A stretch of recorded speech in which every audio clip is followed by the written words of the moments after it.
안녕. 오늘은 드디어 찍는다. 입시 결산 영상. 빠밤. 먼저 영상이 시작하기 앞서서 이야기할 게 몇 가지가 있는데, 제 합격 발표 영상을 보고 왜 아주대를 가지 않고 국민대를 왔느냐라는 질문을 정말 많이 받았는데, 그에 대한 이제 이유가 장학금 때문이었습니다. 장학금. 제가 입학할 때까지만 저희 학과의 신입 특전 장학금이라고 최초 합격자 중에서 50%에게 장학금을 주는 게 있었는데, 그 장학금을 제가 받았어요. 나는 저희 64명 중에서 4등 안쪽에 들었다. 입시 영상을 찍기에 마냥 이상한 인물은 아니다 이야기하고, 말할 거 하나 더. 저는 이제 노트북을 좀 주로 보면서 이야기를 할게요. 할 얘기가 조금 많아서. 고등학교 내신과 생기부의 특이점들 좀 이야기를 하고 가야 될 것 같습니다. 저희 내신은 1.76, 2.68, 2.65, 2.35, 2.75이고 무단결과 사회에 빛나는 출석을 보유하고 있습니다. 저는 이제 서울에 있는 일반고를 나왔고 공부 못한다고 소문난 그런 학교였습니다. 사실 우리 학교가 공부하기에 좋은 학교인가, 입시에 있어서 좋은 학교인가라고 묻는다면 맞다고는 대답 못할 것 같습니다. 생기부에 대한 이야기가 빠질 수가 없는데, 뭐 학급회장, 부회장 이런 거 한 번씩 했고, 학생회 1, 2학년 때 2년, 동아리는 고2 때 학생기자단 만들어서 고2, 고3 2년 동안 부장을 했었고요. 참고로 고1 때 동아리는 모의 유행이었습니다. 생기부 뭐 전반적으로 수업 참여 잘한다 말은 쓰여 있었어요. 학교에서 항상 수업할 때 보면 맨날 대답하는 애가 저였거든요. 맨 앞자리에 앉아가지고 수업은 열심히 들었어요. 진로에 대해서 좀 이야기를 많이 하고 싶은데, 사실 1학년 때는 마음에 담아둔 진로가 크게 없었습니다. 2학년 때 이과 가서 전자공학 쪽으로 좀 채우다가 3학년 때 기말고사 준비하면서 이대로 가다간 나 대학교 자퇴하겠구나 라는 생각이 퍼뜩 듭니다. 그래서 전공을 그때 틀어요. 고3 봄까지만 해도 제가 육전자를 쓸 줄 알았는데 그때 전공을 틉니다. 이때는 뭐 문과로 틀 생각이긴 했는데 결과적으로는 이과 공대에 계속 남게 되었고요. 그때 산업공학 쪽 알아보다가 인간공학에 좀 빠져가지고 인간공학 관련해서 생기부를 채우려고 했고, 막상 많이는 못 채웠어요. 한 2개 정도 실렸나? 뭐 산업공학 쓸 생각이었기 때문에 물류라든지 안전 관련해서도 좀 썼고, 공장의 금속 화재 폭발이나 화재 시 대피 체계 이런 것들. 3학년 때 앞서서 말했듯이 느즈마키 전공을 바꾼 거여서 반도체 내용도 계속 들어가 있었어요. 제가 개인적으로 이제 이게 어쩌보면 나의 고3의 정체성과 같은 활동 동아리 때 장애와 접근성, 인간공학의 관점에서 접근성 부여하기인가? 그런 거 관련해서 글을 썼는데 제가 가장 좋아했던 파트였습니다. 저를 가장 잘 나타내는 활동이라고 생각을 했어요. 그리고 거점학교라고 자신이 다니는 학교에 개설되지 않은 교과목을 다른 학교에 가서 이수할 수 있는 그런 프로그램이 있었는데, 저는 그때 C와 파이썬을 배우는 프로그래밍 수업을 들었습니다. 고2 1학기 때 들었고요. 네, 이거는 뭐 절대평가여서 이게 뭐 잠시 의미가 없었고, 이제 제 생기부를 본 자들 하는 말이 문과스럽다는 말을 많이 했어요. 특히 고1 때 생기부만 이렇게 똑 떼고 보면 그 이야기를 더 많이 들었고, 고2 문학 시간에 소설 같은 걸 써갖고 내는 게 있었는데 그때 그거 관련해서 생기부에 글 잘 쓴다고 말이 쓰였었습니다. 동아리도 사실 이과라면 대체로 수학이나 과학 관련해서 실험 동아리 많이 할 텐데 저는 진짜 하기 싫었어요. 그때 친구가 기자단 동아리 얘기를 하길래 그럼 그거 내가 만들 테니까 너가 들어와라 해서 그때 기자단 동아리를 만들었습니다. 저는 고등학교 시절 통틀어서 가장 잘하고 가장 나를 많이 발전시켰고 가장 고등학생으로서 잘했다 하나 꼽으라고 하면 저는 동아리라고 할 정도로 저는 이 동아리는 절대 후회하지 않았습니다. 잠깐 이제 딴 얘기 좀 하자면, 저는 각자 그때만 할 수 있는 것들이 있다고 생각을 하거든요. 고등학생도 마찬가지고. 지금은 이제 입시가 너무 눈앞에 있으니까 크게 귀에 들어오지 않을 것 같은데, 내가 만약에 고1이나 고2다라고 하면 고등학생으로서 최대한 고등학생이라는 신분을 최대한 활용하셨으면 해요. 내가 다시 고등학교를 돌아보면서 후회하는 일은 없었으면 합니다. 다시 본론으로 와서 그 외에 뭐 특이점들이라고 하면, 그때는 들어가지 않은 독서 활동에 시집까지 넣는 신기한 아이였다는 점. 생기부 내용들도 앞서서 말했듯이 사실 실험 이런 내용은 거의 없었고, 학교 자체 활동을 많이 지원해주는 학교는 아니어서 나 학기 말에 세특만 써서 내라 할 때 글을 써서 낸다든지 발표라든지 깊이 탐구했다 할 만한 것들은 없었어요. 그리고 저희는 이과의 모수가 굉장히 적었습니다. 8반 중에서 2반이 있었고 64명으로 이루어져 있었습니다. 3학년 때는 62. 그래서 뭐 탐구 같은 것들 하면 40-50명에서 등급 내는 게 매사 있던 일이었습니다. 그리고 저는 사실 생명과학을 좀 잘했어요. 생명을 2학년 내내 5등을 했었어요, 전교에서. 근데 화학은 내내 4등급이 떴고 17등? 13등 막 이랬던 것 같은데 물리가 10몇 등 하다가 2학기 때 4등 했었어요. 그래서 2등급 두고. 그래서 고3 1학기 때 선생님이 너 이과로는 솔직히 그렇게 너가 지금 갈라는 전자공학 쪽으로는 그렇게 메리트 없다 하면서 생명공학 쪽으로 바꾸지 않겠냐 뭐 이런 얘기 하셨는데 지조 있게 안 바꿨습니다. 생명공학 쪽은 갈 생각이 크게 없었어요. 그리고 이제 참고로 말하자면 미래 모빌리티와는 정말 큰 연관이 없는 삶을 살았습니다. 고3 내내. 이렇게 저의 고등학교 생활 브리핑은 끝났고 지금 딱 여러분들이 궁금해할 게 원서 쓸 시즌이죠. 이제 원서는 어떻게 써야 되는가 고민 많이 할 텐데 미리 원서를 썼던 입장에서 잠깐 이야기를 좀 하자면 먼저 저의 원서 총이 2.4였고요.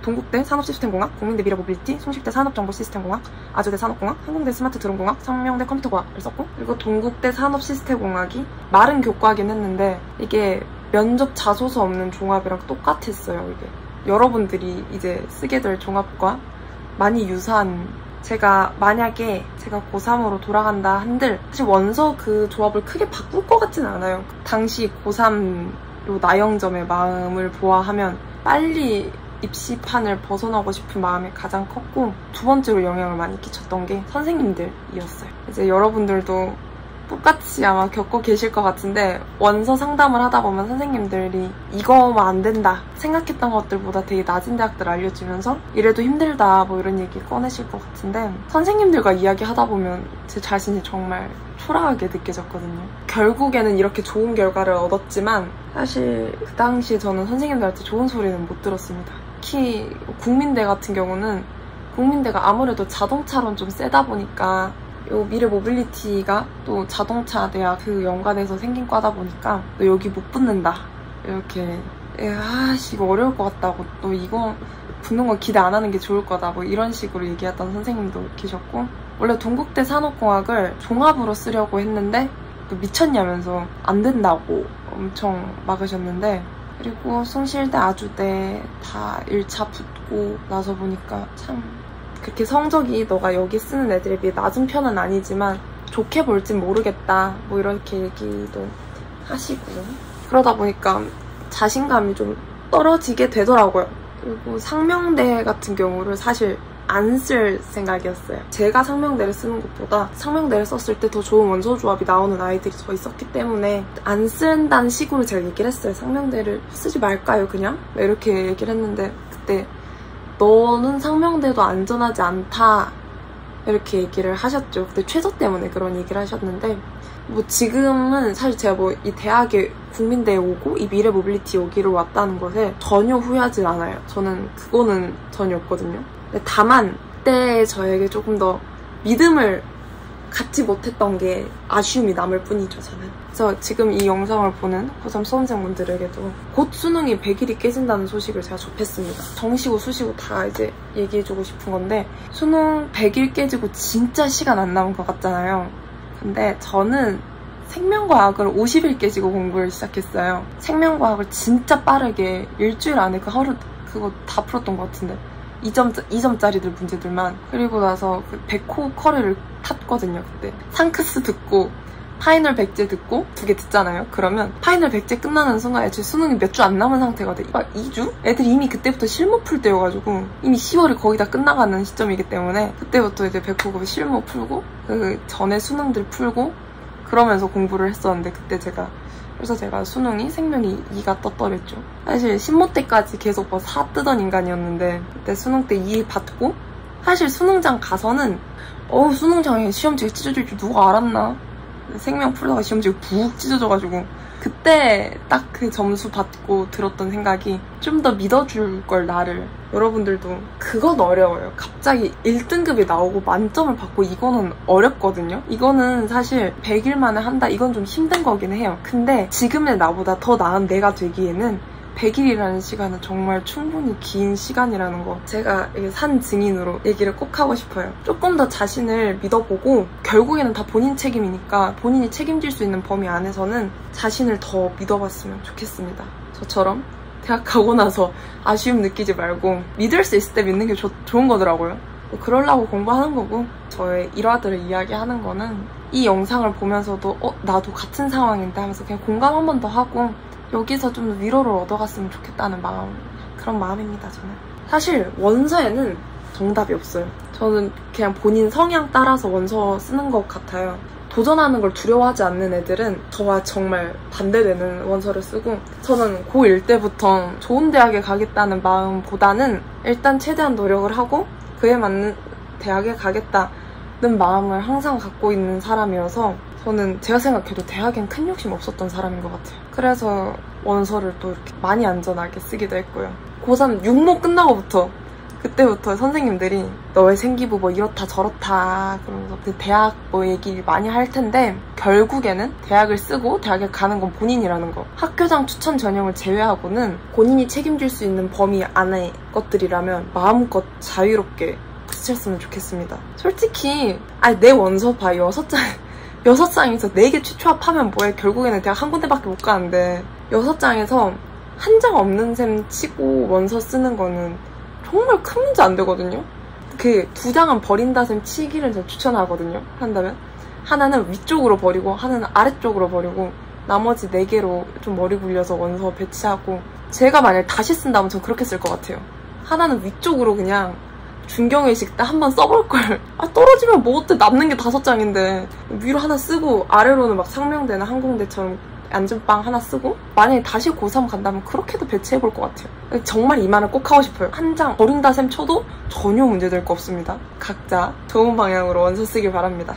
원서를 쓰면서 가장 많이 고민할 거 하나가 진로가 바뀌었는데 어떡하나요? 요거 정말 많이 고민할 거란 말이에요. 제가 진로 바뀐 것에 산 증인 아니겠습니까? 제가 진로 바뀐 걸로 치면 저를 뛰어넘을 사람이 저는 아직 못 봤어요. 수시에서 저처럼 진로 화려하게 바꾼 사람 저는 많이 못 봤습니다. 물론 저는 이제 자소서가 있었던 마지막 세대였기 때문에 조금 더 변수가 있었던 건 사실이지만, 동국대 그 전형 써봤기 때문에 여러분들 마음 제가 충분히 이해합니다. 좋은 예시 있지 않습니까? 아니 솔직히 여태까지 산 세월이 얼마나 된다고, 뭐 꿈을 갖고 탐구하고 그걸 뭐 발전해 나가고, 이거 얼마나 돼요, 이런 사람이. 근데 인간은 변화하는 것이 당연하고 오히려 그게 미덕이지 않나라고. 근데 입시는 정반대를 원하니까 이제 우리가 머리를 싸매는 거죠. 정말 많이들 진로가 바뀔 거예요. 후배들 얘기 이제 종종 듣는데 정말 많이들 진로에 대해서 고민을 하더라고요. 진로가 바뀌면 내가 불리한 게 아닌가 뭐 이런 생각도 많아질 것 같고. 근데 저는 그 당시 입시의 유불리보다는 조금 더 멀리 봤고 조금 더 현재에 집중했던 사람이었어요. 저는. 제가 이제 전공을 어떻게 계속 바꾸게 되었는가 이에 대한 이야기를 좀 하고 싶은데, 먼저는 고등학교 2학년 때부터 책을 조금씩 읽기 시작했어요. 그때는 제가 과학학원을 새로 다니게 되면서 이동하는 시간이 되게 많아져가지고 그 시간들을 채우기 위해서 읽기 시작했던 게 책이었는데, 책을 좀 읽다 보니까 책과 관련된 것들에서 눈이 계속 가더라고요.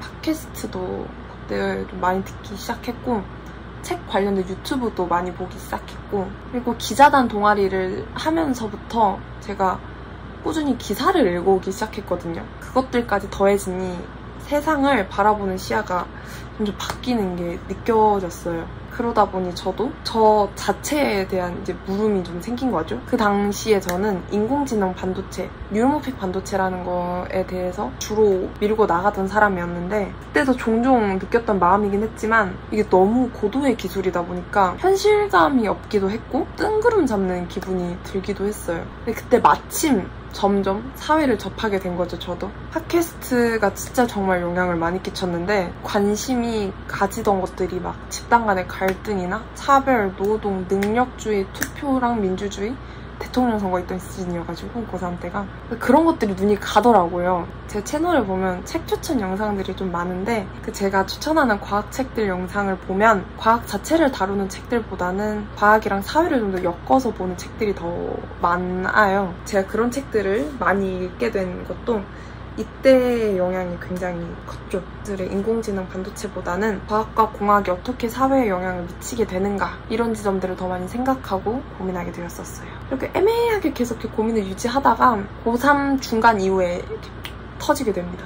고3 기말고사가 끝나자마자 제가 바로 사설 컨설팅 한번 받으러 갔었거든요. 거기서 처음으로 산업공학과 얘기가 나왔어요. 내가 생기부를 봤는데 이거는 산업공학과가 좀 나는 떠올랐다 뭐 이런 얘기를 해주셨어요. 그래서 찾아봤죠. 저도 전자공학에 대한 확신이 좀 많이 없었으니까 그때는. 네, 그렇게 처음에 산업공학에 관심을 두기 시작했던 것 같아요. 그리고 산업공학에 대해서 찾다가 자연스럽게 인간공학을 접하게 됐고 처음에는 크게 관심을 안 가졌는데 D16호 장애와 테크놀로지 그 과학 잡지인데 글이 많은 저 과학 잡지인데 거기에서 인터페이스 장애와 인터페이스 관련해서 다룬 글을 읽고 인간공학이 인터페이스를 다룬다는 걸 알게 됐어요. 공학을 다 때려치고 싶었던 마음이 컸던 저였는데 이렇게 인간적인 모습을 한 공학도 있구나 하는 생각이 들어서 자연스럽게 인간공학에 빠져들었던 것 같습니다. 제가 지향하는 가치와 가장 비슷한 모습을 한 공학 같았어요.